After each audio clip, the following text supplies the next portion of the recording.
Merci, chers membres de la communauté. Merci, rendons grâce à Dieu parce qu'en fait compte, nous sommes aujourd'hui le dernier jour de l'année 2024. Nous sommes 31. Demain déjà, c'est le début d'une autre année, année 2025, le premier alors. En tout cas, merci au Seigneur qui nous a protégés depuis tous ces temps. Merci parce que vous aviez su également accorder la bonne santé à nos différents téléspectateurs, les membres de cet espace Pro Info. En tout cas, merci. En tout cas, l'année 2024 a été une bonne année pour nous parce que ça nous a permis d'être ensemble comme nous le sommes aujourd'hui.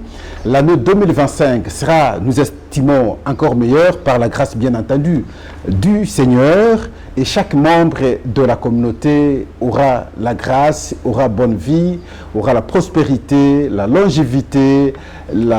C'est comme ça que nous souhaitons les vœux de toutes sortes pour chacun de nous afin que le meilleur puisse nous accompagner. En tout cas, merci, ça va au cœur. Ça va au cœur également lorsque nous regardons à l'est du pays l'engagement de nos militaires à ce stade. Pendant que nous sommes ici, nous civils, nous pensons célébrer cette journée du 1er, en tout cas janvier pour l'année 2025.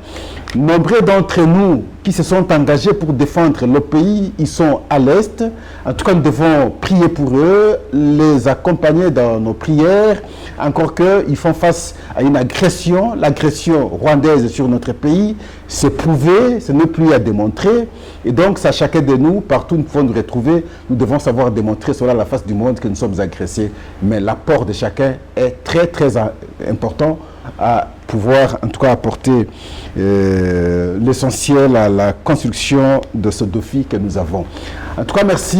Une occasion également de dénoncer l'accord que l'Union européenne a pu signer avec le Rwanda sur les minerais, sachant bien que le Rwanda n'exploite, enfin, ne regorge pas des minerais. Le Rwanda vient piller les minerais en République démocratique du Congo.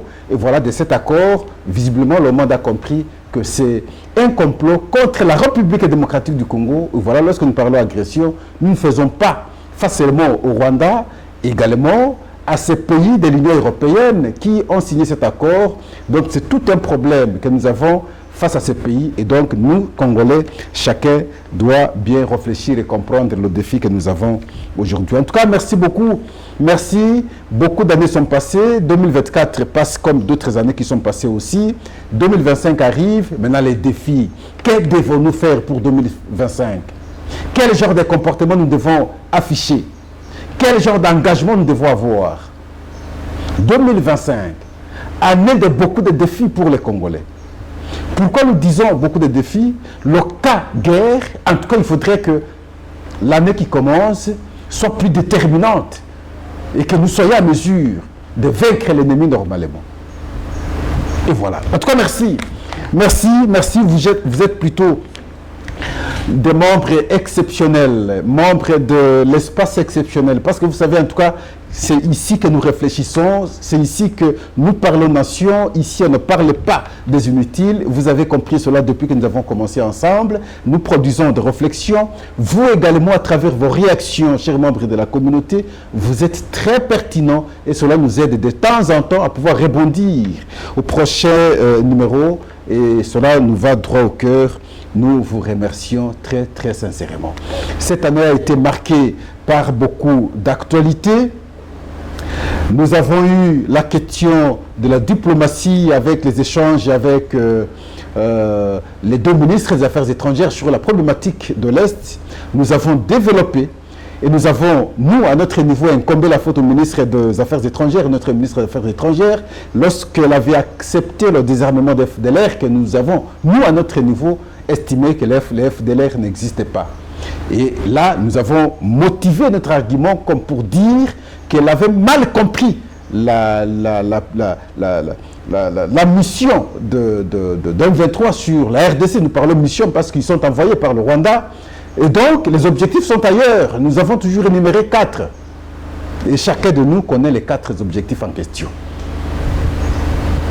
Il y a eu cet accord en termes de corridor de Lobito, le corridor de Lobito, où nous avons vu le président américain s'est déplacé jusqu'à Luanda. Notre président s'est déplacé. On s'est accepté sur la construction des infrastructures afin de cheminer les minerais qui vont être exploités en République démocratique du Congo, en Zambie et également en Angola pour que, en tout cas, le commerce soit plus fluide. Nous vous avons démontré à travers cela que nous avons des minerais stratégiques en République démocratique du Congo. Nous vous avons dit que nous sommes le premier producteur de cuivre en Afrique. Nous sommes le premier producteur de cobalt au monde. Nous sommes la première réserve de coton au monde. Nous sommes la 7e réserve de lithium au monde. Donc, nous avons des diamants. Nous avons d'autres minéraux. Donc, nous sommes un pays stratégique. Nous vous avons également démontré qu'avec notre forêt, nous faisons vivre aujourd'hui le monde entier. Et donc, nous sommes mieux à se vendre cher si simplement nous comprenons et que nous prenons conscience pour que les gens, les autres aussi puissent nous respecter. Si par nos agirs, nous ne parvenons pas à nous respecter, les autres ne vont pas non plus nous respecter. Cette année, la question de la guerre nous a passionnés parce que nous sommes revenus de temps en temps et nous avons démontré comment, en tout cas, le M23 est composé de militaires rwandais. Aujourd'hui, ça se prouve. Et nous avons dénoncé à son temps la trêve initiative des États-Unis à son temps, également de cessez-le-feu. Et nous étions en train de démontrer que c'est une stratégie d'accompagner le Rwanda, et vous vous êtes rendu compte qu'à chaque fois qu'on décrétait la trêve, comme le cessez-le-feu, et le M23 nous attaquait, c'est comme ça qu'on avait pris même Kanyabayonga à son temps. Et voilà pourquoi, comme nous avons déploré l'accord que l'Union européenne a signé avec le Rwanda, c'est la même chose. On peut même étendre cela, dire qu'avec l'Occident, parce que les États-Unis ne sont pas épargnés.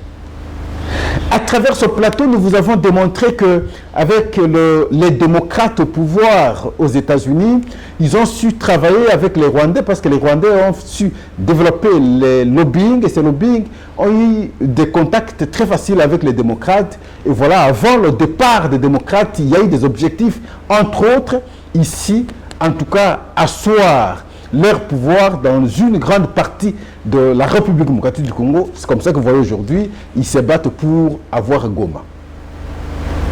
Mais il y a notre président américain qui va s'installer le 20 janvier prochain, donc année 2025. Nous vous avons démontré en même temps le décret d'engagement du président de la République dans plusieurs fonds en termes de la reconstruction de la nation. Nous sommes partis, nous sommes revenus de temps en temps. Ceux qui nous ont compris ont pu nous comprendre, d'autres ne nous ont pas su nous comprendre. Mais aujourd'hui, on va revenir dans cet exercice pour que vous puissiez cette fois-ci essayer de pouvoir nous comprendre parce que nous avons un prétexte, nous avons un déclic. C'est le discours du président de l'ESID, Martin Fayoulou, lui parle de son adresse à la nation. Et vous allez, lorsque nous allons analyser point par point, et ça nous permettra en tout cas de présenter ce que le président de la République, Félix Tshisekedi, a déjà fait. À l'Assemblée nationale, il y a eu des débats, mais j'ai eu l'impression que peu de débats ont intéressé les Congolais parce que ce que les Congolais attendent ne parviennent pas à obtenir à travers des décisions fermes. Malheureusement, ça semble devenir, en tout cas, un parlement de spectacle. Et alors, si Matata parle, c'est Vital Kamerhe qui va l'appuyer, ainsi de suite. On ne sent pas de ce qui est très consistant pour l'intérêt des Congolais. Nous avons également déploré l'état des infrastructures routières dans la ville de Kinshasa. Et nous avions déjà annoncé pendant la saison de pluie. Non, pendant la saison sèche, nous disions que la saison de pluie arrive. Réhabiliter vite.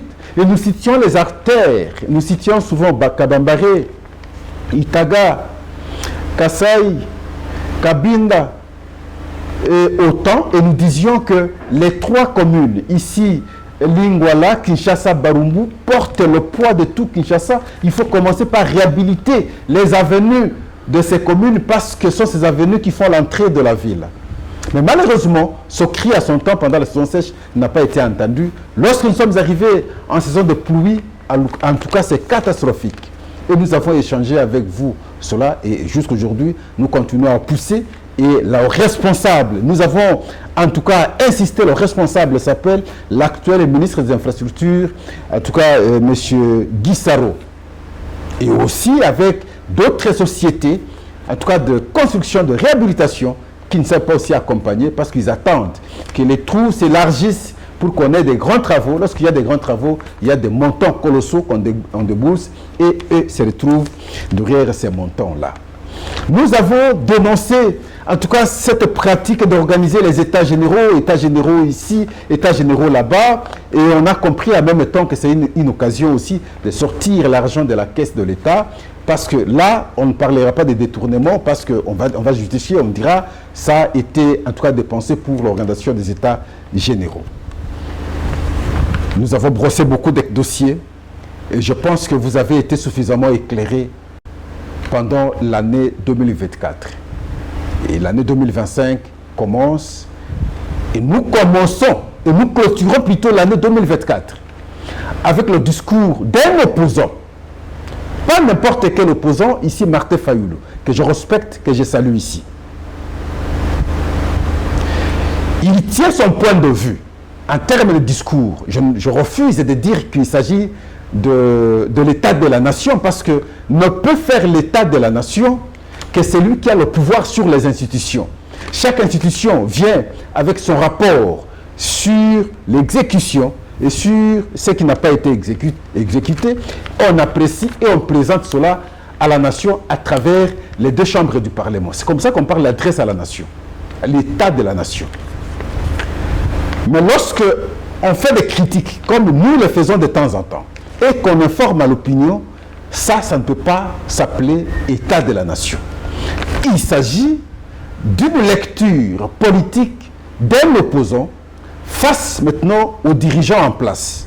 C'est ce que Martin Fayulu a fait hier. Et nous sommes les 31 aujourd'hui, nous clôturons l'année avec son message. Et nous avons résumé au moins à 5 points sur ce qu'il a dit et ce qui nous permet aujourd'hui de pouvoir analyser. Le premier point, le président Martin Fayulu dit ceci: la sécurité est inexistante en République démocratique du Congo et le M23 contrôle au moins 130 localités. Chers membres de ProInfo, est-ce qu'à ce jour, nous pouvons dire que la sécurité est inexistante en République démocratique du Congo? Oui, il faut affirmer, il y a de l'insécurité. Lorsqu'il y a de l'insécurité, il faut un pouvoir en termes de contrepoids pour réguler. Prenons le cas de la ville de Kinshasa. Il y a les jeunes que nous nommons les Koulouna. Il fallait maintenant lutter contre ce phénomène. Ce n'est pas un phénomène qui commence aujourd'hui. Ce phénomène est parti du fait du manque d'emploi et depuis longtemps. Maintenant, comment réguler cela? C'est par la réinsertion, de mon point de vue. Vous pouvez les arrêter aujourd'hui, et on a tenté cette expérience, les envoyer à la prison centrale de Makala. Demain, ils vont sortir, ils vont reprendre leur mauvais comportement et on aura un cercle vicieux. Avec ce régime, on a compris que de cette façon, ce n'est pas résoudre le problème. Il faut maintenant trouver une autre opération, un autre moyen, sinon une autre procédure. Lorsqu'on vous arrête, on vous envoie à Kadiamaka-CC dans le cadre des services nationaux, vous faites les travaux, on vous impose une dose maintenant de l'éducation pour que vous puissiez avoir une autre nature. On a tenté l'expérience, ça a un peu marché, Parce que certains qui sont revenus ici, nous les avions vus, ils ont été spécialisés dans l'assainissement et l'apport a été salué pratiquement par tout le monde. Par l'opération initiée par le ministre de l'Intérieur, opération Ndobo, ça semble produire des fruits et je crois, de ce point de vue, nous devons aussi savoir saluer. Le M23 contrôle 130 localités. Je trouve de mon point de vue grave d'avancer un tel avis. C'est comme si qui appuie maintenant ce que le M23 a déjà fait. Comment compter les localités à partir du moment où, au moment où nous sommes en train d'échanger, il y a guerre, il y a affrontement. Dans ces affrontements, tout le monde sait constater que c'est les FARDC qui montent en puissance. Monter en puissance, ça voudrait dire qu'ils récupèrent maintenant les localités hier occupées par le M23. Mais à l'instant, comment vous serez maintenant compter 1, 2, 3, 4, 5 jusqu'à dire que le M23 a 130 localités? Je pense, de mon point de vue, c'est de l'irrationalité. C'est du faux comme argument. À ce stade, tout Congolais devrait plutôt saluer ce que font les FARDC au front.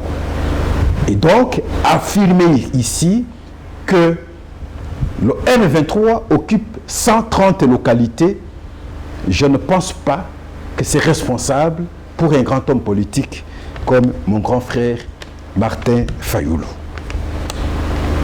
Deuxième point, il dit « Notre armée est abandonnée ». Non. À ce stade où nous avons des défis face au Rwanda, on peut tout, sauf tenir un tel propos. Comment l'armée plutôt est abandonnée? À quel moment l'armée est abandonnée? Il faut par contre saluer ici qu'il y a beaucoup de formations dans les différentes unités de l'armée qui sont faites afin de renforcer notre armée. Il faut reconnaître que notre armée a été infiltrée très sérieusement avec les opérations de brassage ainsi de suite. Beaucoup de non-congolais ont bénéficié des grades dans notre armée. Ce qui fait que, à chaque fois lorsque nous sommes au front, ceux-là nous trahissent facilement et l'ennemi a l'information aussitôt. Cas d'illustration, tous vous savez, lorsqu'on arrête Bosco Ntaganda à la Cour pénale internationale, il fait sa déposition. On pose la question à Bosco Ntaganda. Dans quelle langue vous pouvez vous exprimer aisément? Bosco Ntaganda a dit « Je suis à l'aise de pouvoir m'exprimer en Kinyarwanda ». On poursuit la question, on pose, on dit « Est-ce qu'au Congo on parle le Kinyarwanda ?»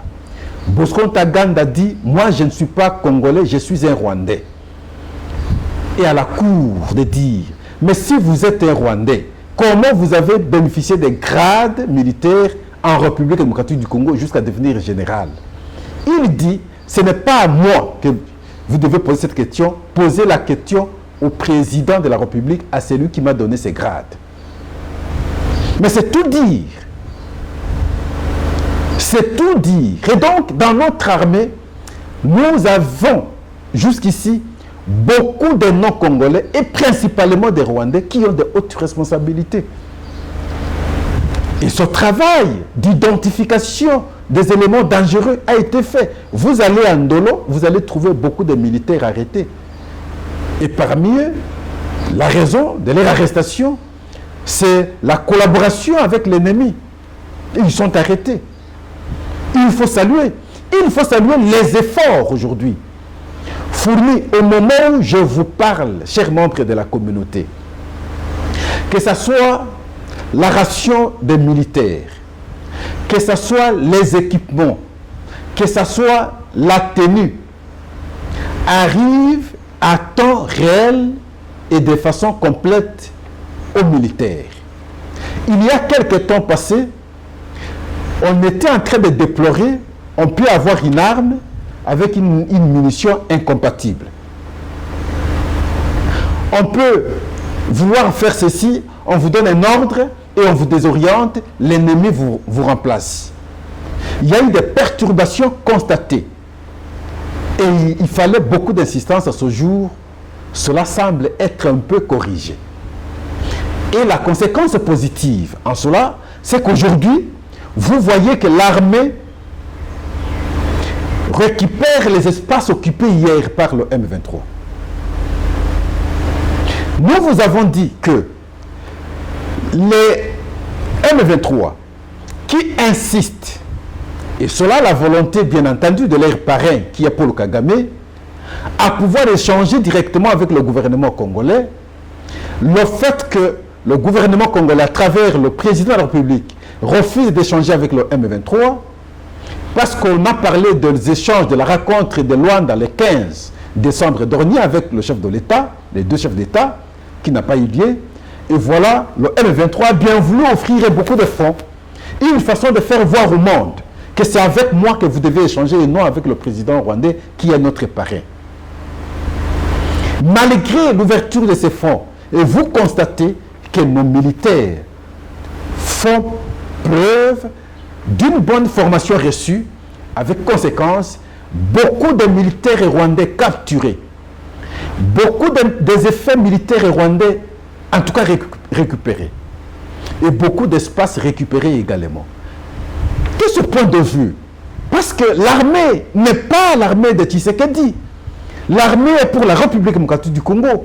Lorsque les aspects positifs sont posés, nous devons, nous aussi, être à mesure de les saluer, quelles que soient les conditions. Même si notre armée était la plus faible du monde, nous ne pouvons pas dire que notre armée est faible. Nous ne pouvons pas décourager notre armée. Mais nous devons reconnaître en toute réalité que nous faisons face, pas seulement avec le Rwanda, mais avec tout un monde derrière le Rwanda, et notre armée parvient à résister. Et donc, nous avons une armée forte. Il faut reconnaître cela. La diplomatie est défaillante. C'est dans ce point que je partage une partie de l'analyse de Martin Fayulu. Mais je ne suis pas totalement d'accord avec lui. Pourquoi je ne suis pas d'accord avec lui? Parce qu'il faut toujours relativiser les propos.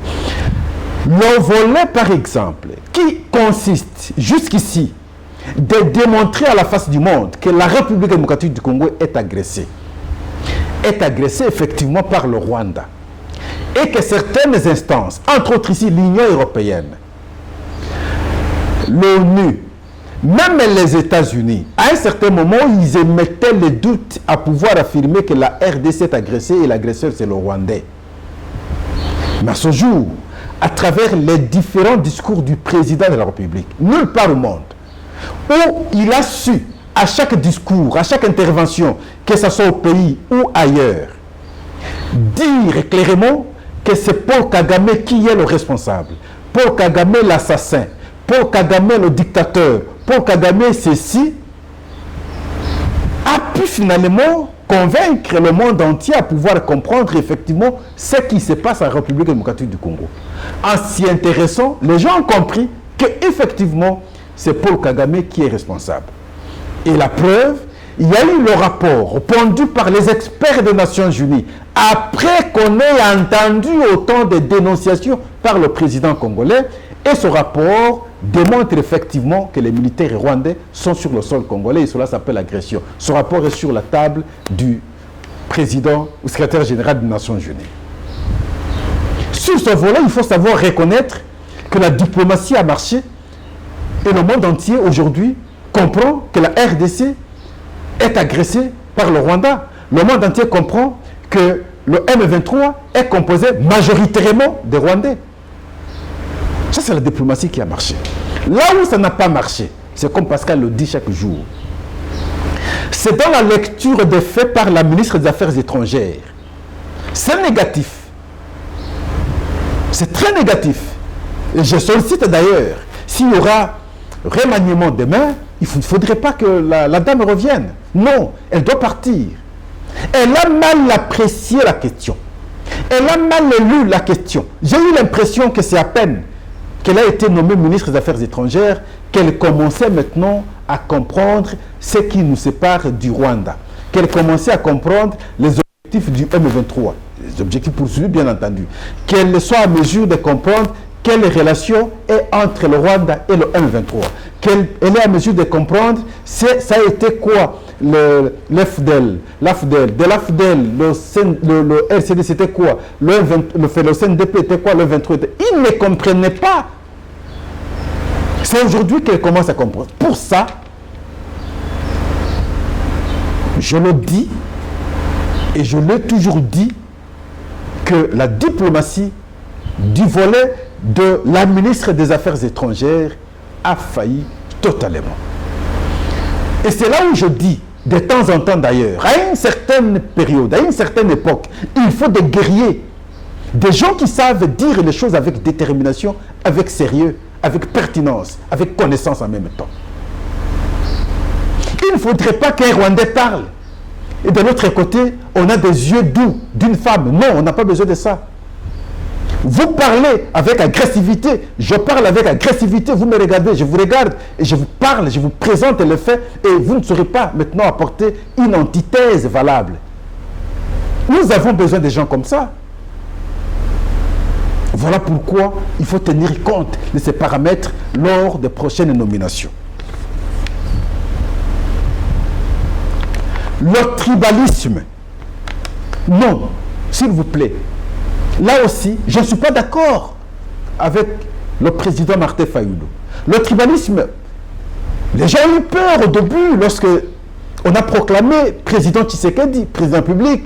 Les gens ont dit, mais voilà un Kassaïen au pouvoir, c'est que nous n'allons pas respirer. Mais je trouve le contraire aujourd'hui. Hier, avant, lors du régime passé, le Swahili était imposé dans les cabinets. C'est une langue nationale aussi. Mais au moins, lorsque vous ne parlez pas Swahili, vous n'avez pas l'accès dans plusieurs cabinets. Les portes vous ont souvent fermées. Mais aujourd'hui, je n'entends pas dans un cabinet, le Chiluba aussi c'est une langue nationale, je n'entends pas les gens parler Chiluba. Je n'entends pas à quel niveau. Niveau de la nomination, je démontre les gens toujours. Nous qui avons fait l'université de Kinshasa, parce qu'avant, par exemple, ceux qui faisaient le droit dans d'autres institutions, en tout cas, ils n'avaient pas accès au barreau. Ça, c'était connu à son temps comme ça. Mais aujourd'hui, les choses ont changé. Mais à son temps, nous savions que ceux qui faisaient le droit, ceux qui allaient au barreau plus, c'était les tétés là. Question de voir dans les différents barreaux, par exemple, ici à Kinshasa, vous verrez qu'il y a beaucoup de tétés là. Ceux qui allaient à la magistrature, c'est souvent les louba. Question de voir maintenant. Mais là, ils font carrière. On ne peut pas prendre quelqu'un d'en bas pour l'amener en haut. Donc, il faut respecter. C'est comme ça qu'à chaque nomination, lorsque les ordonnances sortent sur la magistrature, vous verrez qu'il y a beaucoup de louba. C'est évident. Même les professeurs à l'université de droit, à son temps, c'était plus les Kassaïens. Quand vous parlez de droit constitutionnel, vous voyez les Djelo Epenge. Quand vous parlez de vous voyez les Kalombo, c'était comme ça. Ça, c'est une réalité. Sauf si vous n'êtes pas passé par ces institutions, vous aurez mal à apprécier les faits. Et nous comprenons facilement, et donc c'est de cette façon. On ne peut pas parler du tribalisme aujourd'hui. Et ce n'est pas un bon discours à pouvoir vulgariser de temps en temps, simplement dans le souci de tout critiquer parce qu'on est opposant. Quelque part, je vous concède, mais à un certain niveau, un homme intelligent comme Martin Fayulu, c'est un monsieur extrêmement intelligent. Ça, il faut reconnaître. À un certain niveau, il faut une modération. Vous ne pouvez pas faire de l'opposition politicienne inutilement. Il faut une dose de rationalité dans votre façon de faire l'opposition. Vous êtes un homme à respecter, vous êtes un homme intelligent. Les infrastructures. Mon grand frère Martin Fayulu dit, les infrastructures sont en ruine. En ruine, ça veut dire détruite. Mais là aussi, il n'a pas spécifié son propos. Je serais d'accord avec lui s'il dit par exemple, les infrastructures routières à Kinshasa sont en ruine. Je suis d'accord avec lui. Il n'y a pas de débat. Là, il n'y a pas de débat. Mais il faut reconnaître en même temps que les routes d'intérêt national, à travers le pays, aujourd'hui, connaissent le lancement des travaux. Mais le problème, c'est notre comportement avec les détournements des fonds qui sont disponibilisés. Vous verrez à telle route nationale, les travaux, ceci, on a disponibilisé autant d'argent ainsi de suite. Aujourd'hui, au pays, c'est comme ça. Mais nous devons plutôt être très sérieux. Nous devons nous regarder et nous devons nous amender. Mais sinon, à travers le pays, beaucoup de chantiers pour des grandes routes sont lancés. C'est évident. Mais parce qu'on parle des infrastructures, moi j'aime être rationnel. Chers membres de la communauté, si je n'ai pas raison, dites-moi que je n'ai pas raison, mais ne vous limitez pas à me dire que je n'ai pas raison, mais prouvez-moi par rapport à cette étude comparative que je vais vous présenter maintenant. Ne soyons pas sentimentales ou sinon sentimentalistes. Soyons objectifs et rationnels. Tshisekedi, c'est le 5e président de la République. Nous avions eu Kasavubu qui a eu 5 ans. Nous avions eu Mobutu qui a eu 32 ans. Nous avons eu Mouzé Kabila qui a eu pratiquement 5 ans, 4 ans, 5 ans. Nous avons Joseph Kabila qui a eu 18 ans. Qui sont présidents de la République? Dès son accession à la fonction, jusqu'à 5 ans, a pu réaliser les œuvres en termes d'infrastructure comme Félix Antoine Tshisekedi. De sa prise de pouvoir jusqu'à 5 ans. Je vous ai fait cette démonstration la fois passée. Comme c'est la fête de l'année, parce que Martin Fayoulou, mon grand frère, est revenu sur ça, c'est comme ça que je suis revenu de façon plus calme pour vous démontrer. Dans 5 ans, qu'est-ce que Kasavubu avait fait en termes d'infrastructure dans la ville de Kinshasa? Dans 5 ans, dès la prise de pouvoir, qu'est-ce que Mobutu avait fait? Ça veut dire de 65, parce que Kasavubu de 60 à 65, Mobutu de 65 à 70, qu'est-ce qu'il a fait comme infrastructure? Mouzé Kabila, de 97 en 2001, qu'est-ce qu'il a construit comme infrastructure dans la ville de Kinshasa, dans 5 ans? Joseph Kabila, de 2001 jusqu'en 2006, 5 ans, qu'est-ce qu'il a fait comme infrastructure dans la ville de Kinshasa? Félix Antoine Tshisekedi, de 2018 en 2023-2024, aujourd'hui, qu'est-ce qu'il a fait comme infrastructure dans la ville de Kinshasa? On peut étendre également à travers nos provinces. Quand vous faites l'étude comparative, vous allez vous rendre compte que Tshisekedi a beaucoup fait. Moi, je peux citer, si quelqu'un peut me citer les 5 ans des autres présidents, les réalisations dans la ville de Kinshasa, ce sera un bon exercice, on peut comparer. Félix Antoine Tshisekedi, dans 5 ans, dans la ville de Kinshasa, 1. Il a réhabilité, c'est une réhabilitation qui va dans le sens de la construction, l'hôpital général de référence que nous appelons hôpital Mama Yemo. Dans 5 ans, il nous a construit le centre financier, un bijou qui a transformé l'environnement vers le ministère des Affaires étrangères. Dans 5 ans, il nous a construit le centre culturel qui a changé l'image d'ailleurs de l'espace en face du palais du peuple. Dans 5 ans, on nous a construit l'Arena, un grand stade, sinon une grande salle de spectacle que le pays n'a jamais connue, qui est juste à l'entrée du stade de Martyrs. Dans 5 ans, on nous a construit le palais présidentiel, chose que Joseph Kabila, quand il partait, il n'avait même pas une maison du président de la République. Dans 5 ans, on a jeté un pont au camp Luka qui a désengorgé ce quartier qui était pratiquement enclavé, la demande quotidienne des habitants de ce quartier.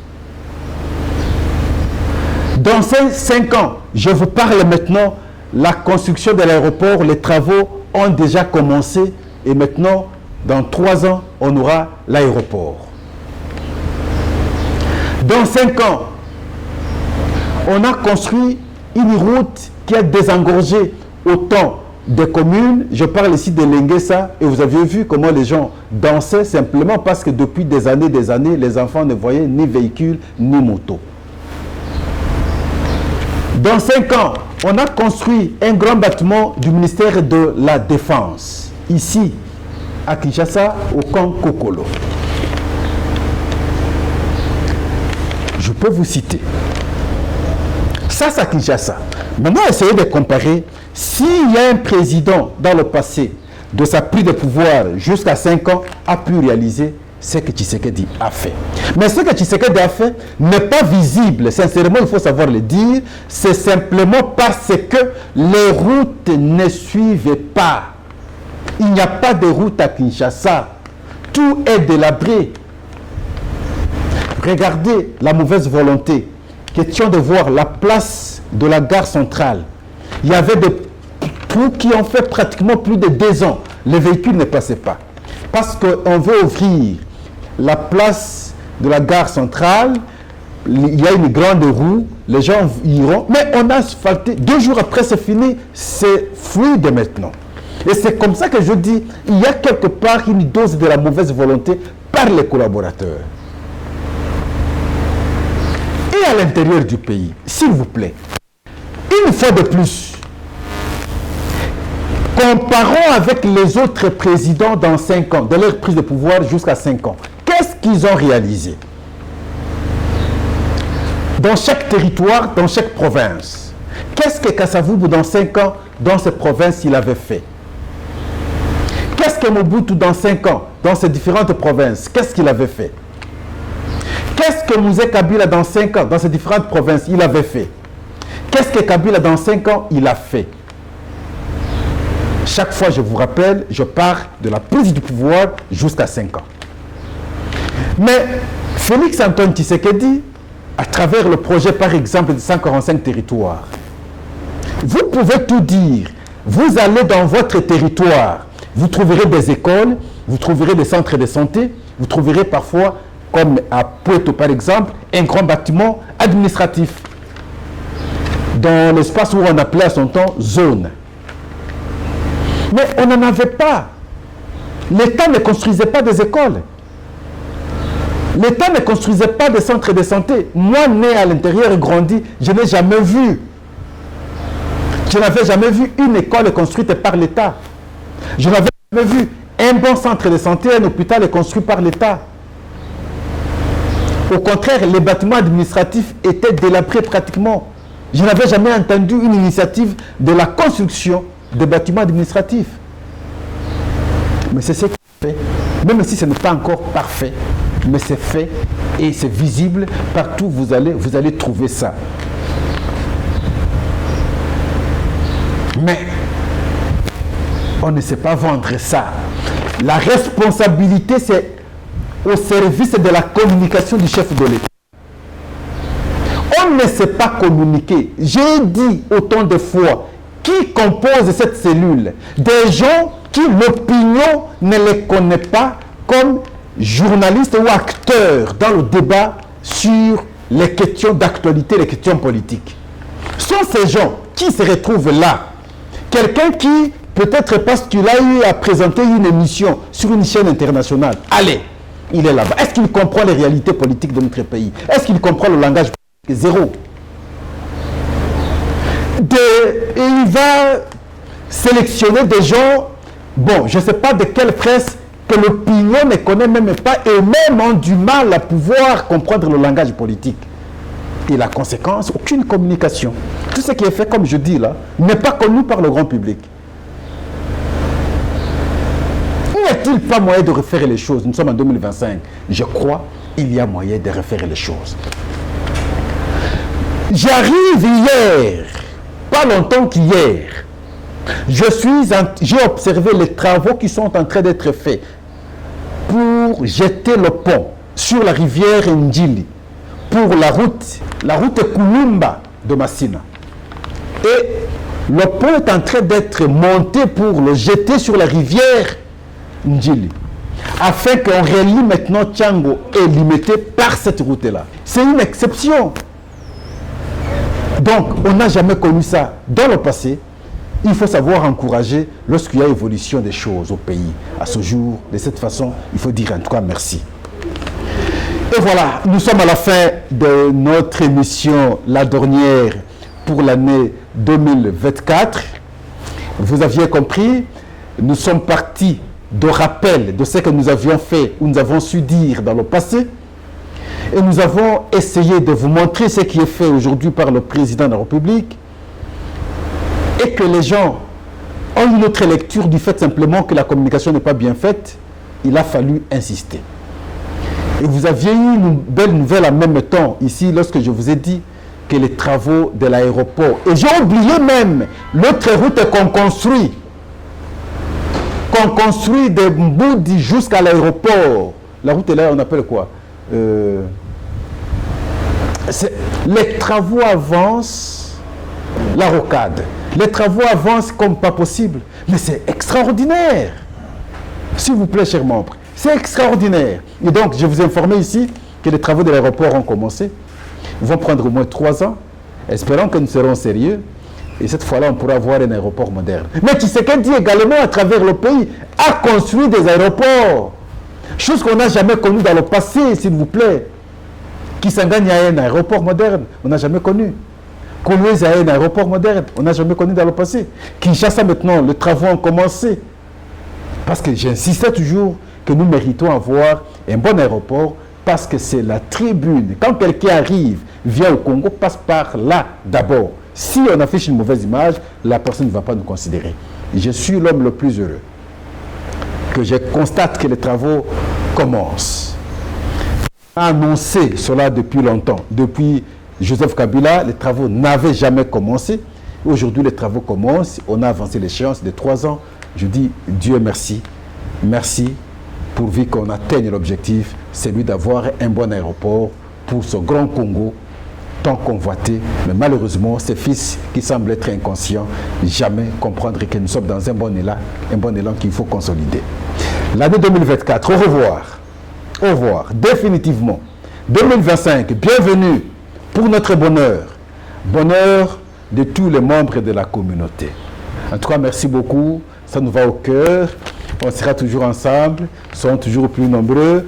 Élargissons encore notre communauté, communauté des hommes intègres, de mon point de vue, communauté des hommes intelligents, communauté des hommes réfléchis, communauté des hommes modérés, communauté des hommes exemplaires, communauté des hommes nationalistes, communauté de ceux qui veulent l'émergence de leur pays. En tout cas, merci. Ceux qui parlent le positif de leur pays. Ils ne sont pas là pour ne voir que le côté négatif du pays. En tout cas, ce n'est pas intéressant. Mais nous vous rappelons la pensée d'Héraclite d'Éphèse. Malgré tout ça, tout coule. Tout passe. Rien ne demeure. 2024 a coulé, est passé. Et l'autre va venir, même 2025 aussi, va passer. Rien ne demeurera éternel. En tout cas, merci. Au revoir.